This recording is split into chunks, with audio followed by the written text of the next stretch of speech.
I'm Crista Cowan here with another episode of the Barefoot Genealogist.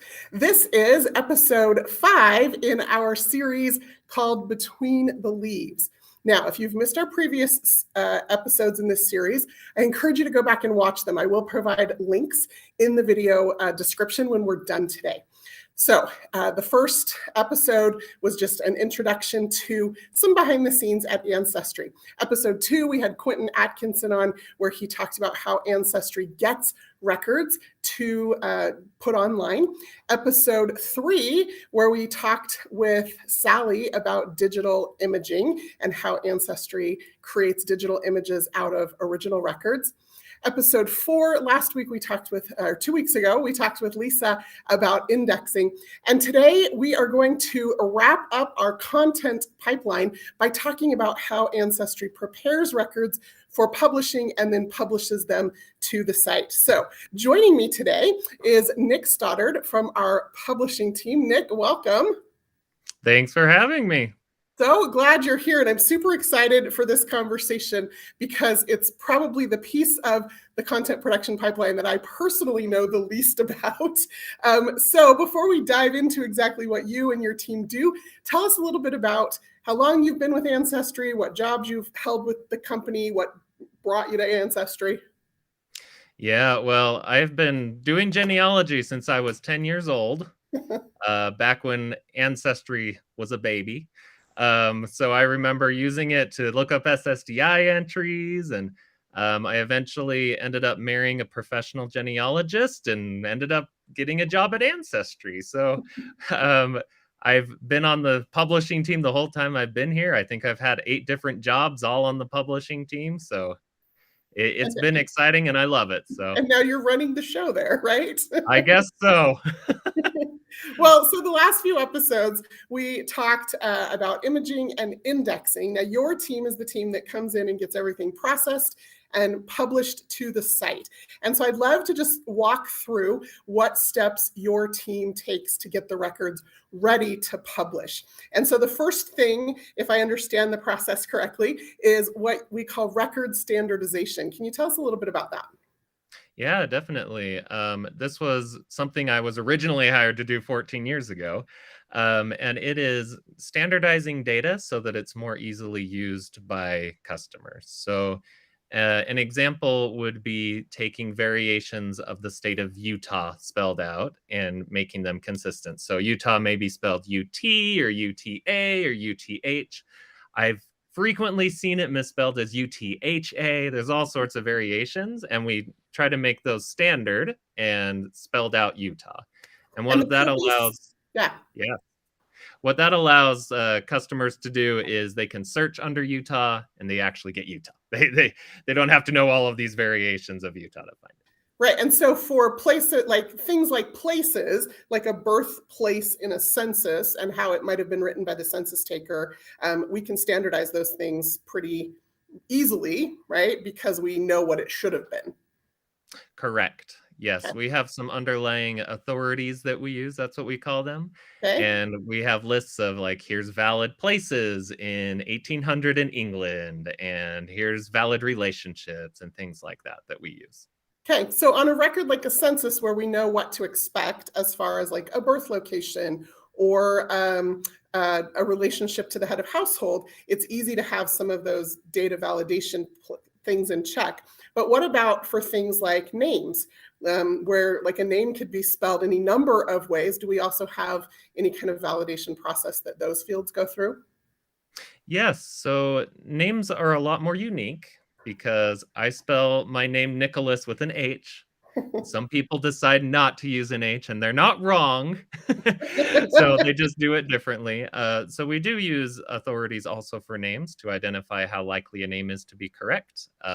Nicholas may not be as common of a name in certain countries and certain time periods. And so we do have authorities that are based around those. That's fantastic. Okay, and then tell us a little bit about the process of inference. What is that process that your team applies? Yes. So inference is adding contextual information to a record. So a good example of this, the 1950 census is still on my mind. In 1950, if my grandfather was 30 years old in 1950, we actually go into the data and add an estimated birth year of 1920. And that enables you, when you go to the website and you try to search for people born in 1920, it actually returns that record. So that's a really basic example where we add some context to the record that allows people to be able to find it. I love that. So just to be clear, just to make sure nobody misunderstands, the original records, when we index them, we index or we key what is on the record, and then Nick's team slurps that data into their processes, does some validation, and then that inference actually gets added as a field to the data, doesn't affect the original record at all. Just the intent is to make it more searchable and findable. Did I get that right? Correct. And Okay. for example, on the birth year, we add about to the front to let you know we're estimating this, but it's about that time. So, and then I know this, hopefully this isn't a curveball, but I know that, for example, on the 1870 census, where there is no relationship listed to the head of household, we actually have tested a little bit of relationship inference there. Is that correct? yes, that is correct. So we did a lot of work in testing and did some inference for relationship based off of the 1870 census, trying to figure out, okay, this person's in this spot. What's the likelihood that they're a child or a spouse or something else? Yeah, and so inference is intended to be an assist to users who are doing searches or getting hints, but always, and I will remind everyone of this, right? You always want to go back and look at the original record to see what was actually on the record if the digital image exists and has been published on Ancestry for sure. Okay, so that's the process that you go through after records have come out of indexing. But there are a large swath of records that never go through imaging or indexing processes at all. They come directly to your team. Can you tell us a little bit about what kinds of records are coming directly to your team, as far as where those records are coming from? Yes. So we publish over 1 billion records most years. This year we've published about 3 billion records, and well over half of those don't have images or indexes. So the past few weeks we talked about imaging and indexing, and a lot of the content going on to Ancestry doesn't actually go through those two steps. So some examples of those, one of them is what's called digital born content. So I think about my kid's school, and you'd have a folder for each one of the kids, and it'd have the documents of here what their grades are. And my kids don't have that anymore. All their grades are on a computer. The teacher puts them into the computer. They don't print them out. They email them to us at the end of the year. So that's kind of an example of digital born, and a lot more archives and vital records offices are switching to this digital born content where they start by putting it on a computer instead of putting it onto paper. So Yeah. in those cases, we get it directly into our system, and there's no keying because it was already on a computer in the first place. Yeah, I remember I had to go down to the Utah County Health Department to get a copy of my own birth certificate a few years ago. And of course, Utah privacy laws are so strict, I had to promise them my firstborn. But they finally got me a copy of my birth certificate, and they pulled it out of a database and then printed it onto a certificate form. They didn't go into some file and pull out a copy of my original birth certificate and make a digital copy of it. They actually printed it out on a blank certificate because it just lives digitally.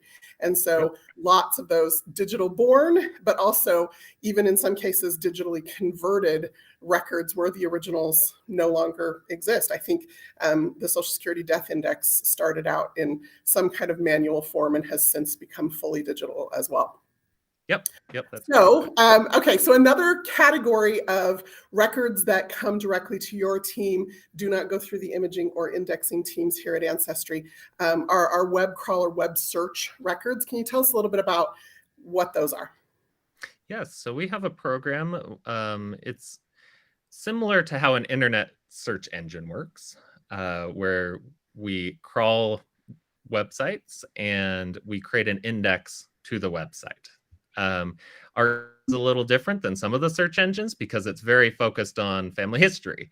So we'll create an index, birth records or death records, various types of records that have interest to family historians. And we put that index onto the Ancestry website for free. And what that allows users to do is they can find records on the Ancestry site using our search and our hinting, and it lets them know about records that are out there and is a great assist in helping people build their trees. Yeah, so the example that comes to the top of my mind is the Missouri death certificates. So the state archives in Missouri has digitized their own death certificates. They've published them online. And if I, as a new genealogist, don't know that that exists, one of the benefits is now that Ancestry has created a searchable index to those records that can surface as hints or search results for me when I'm in my tree. I can then click through to the Missouri website, view that original index, and I can link that index here to my tree so that I can always get back over there. So I love that we're doing that. I think it's a fantastic one-stop shop, especially for new genealogists, but even for people like myself who are experienced, to make some of those discoveries about record collections out on the internet I didn't know about, or that don't surface as readily, particularly through like a Google search or something. Yeah, definitely.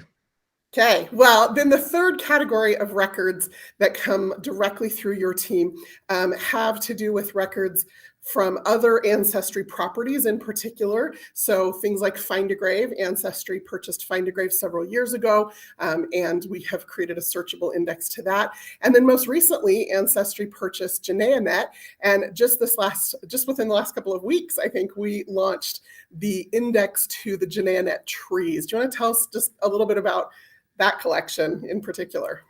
Yes, that is an extremely large collection. If you look at the record count on the website, it's over 1.5 billion records. And it is an index to Geneanet tree entries on Geneanet.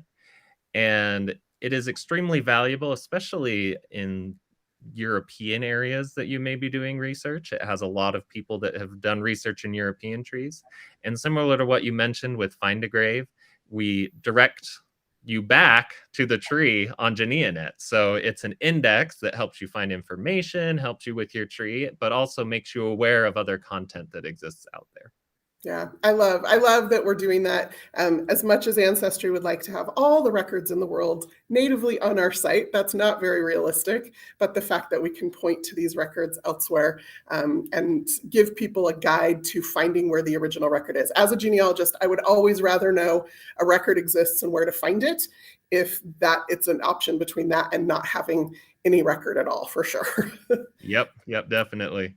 Okay, so last couple of questions. Hopefully these will be a little bit more rapid fire. We just got a whole bunch of information from you, and I hope people take the time to kind of digest that and understand the work that goes into getting records on the site at Ancestry.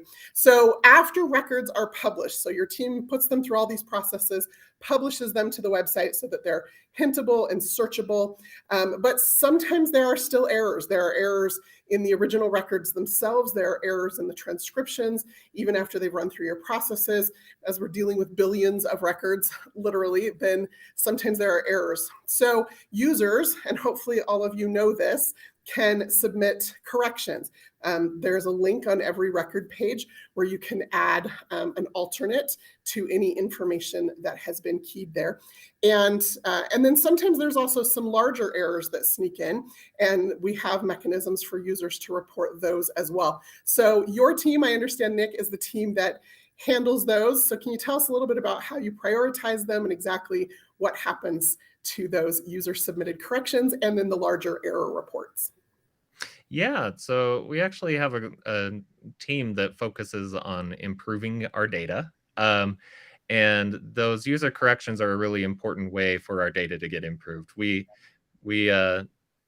understand that not everything is perfect, and sometimes it's not perfect because we're not perfect. Sometimes it's not perfect because the person writing it on the census form couldn't hear well, or just didn't know what to put down, or they were asking the neighbor for the information. So there's a lot of reasons why it can be incorrect. And so you mentioned that there is an option. It's on most of the record pages that you'll look at, and it says add or update information. And if you click on that, you can do what you just mentioned, and you can submit corrections. So those corrections will go into our system, and they will end up being searchable.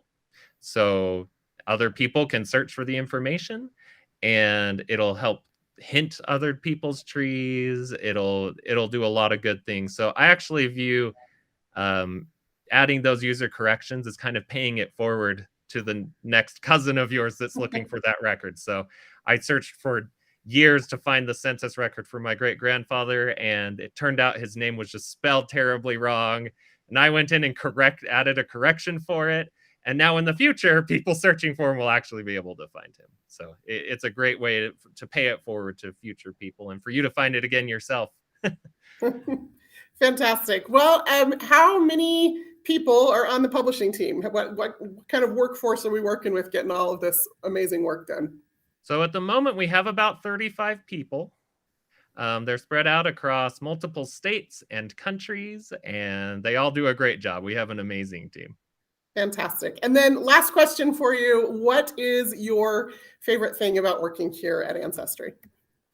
So I just love that our success is based off our customer success, and not just their success, but getting meaning in their life. So when I work on a naturalization record, I'm working on it because I want someone to find it. I want someone to find it and have it have meaning to them and find value in it. And before COVID hit, we had a lot more conferences, but I love going to conferences, and I get to sit there and help somebody find their grandfather in the census. And that just makes everything worth it, because I know that our team was able to help in some way for people to find that information. So. Yeah, so well said. Thank you for that reminder. I often, as I talk to the media or come on here and create content to speak to our users, I mention, Ancestry has 30 billion records and we add an average of 3 million new records a day. But really, none of that matters if we don't have the record that somebody needs to make that meaningful discovery. So I love hearing that it's that important to you. And I know that it is to many of your team members as well. Yep. Well, thank you so much for joining me today. I appreciate it. Yeah, thanks for having me. Yeah, so thank you so much, everyone, for joining us today. This was the end of the content portion of our Between the Leaves series. So we've gotten all of these records acquired and imaged and indexed and published to the site. And 2 weeks from today, we are going to dive into what happens next in this journey of a record on Ancestry. So we're going to be talking to some product managers over the next few episodes about how those records are show up as hints and search results and how they help you tell the story of your family. Until next time, I'm Crista Cowan. Have fun climbing your family tree.